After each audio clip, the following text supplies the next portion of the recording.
Un temps considéré comme prioritaire pour la vaccination, le corps enseignant a été il y a quelques jours retiré de la liste des professions pouvant prétendre à recevoir des doses de vaccin. Ce matin, nouveau revirement de situation, le président de la République a annoncé qu'il envisageait à nouveau une campagne de vaccination ciblée en faveur notamment des enseignants. Une revendication forte des syndicats de professeurs et d'instituteurs qui se sentent particulièrement exposés au risque. On a des collègues aujourd'hui qui sont personnes fragiles, qui demandent à être placées en distanciel, qui attendaient justement de pouvoir accéder à cette vague de vaccination pour pouvoir reprendre le métier en présentiel.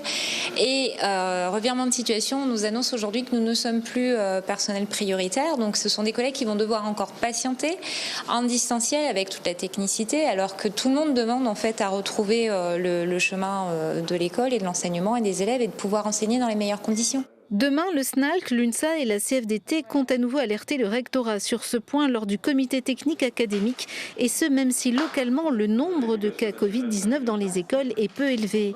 Selon les derniers chiffres en date du 5 mars, 104 élèves ont été testés positifs, soit 0,05%, et seulement 14 personnels de l'éducation sur les 24 200 que compte l'académie.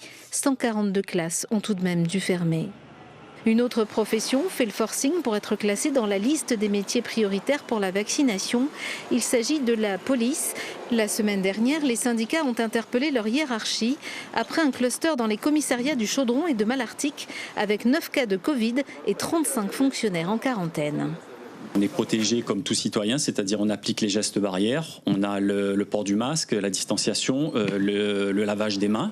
Mais nous, pour notre organisation, on veut aller plus loin, c'est-à-dire qu'on demande, on a saisi notre ministre de l'Intérieur pour qu'il reconnaisse que notre profession soit une profession à risque et que nos collègues, sur la base du volontariat, bien sûr, soient prioritaires dans cette campagne de vaccination.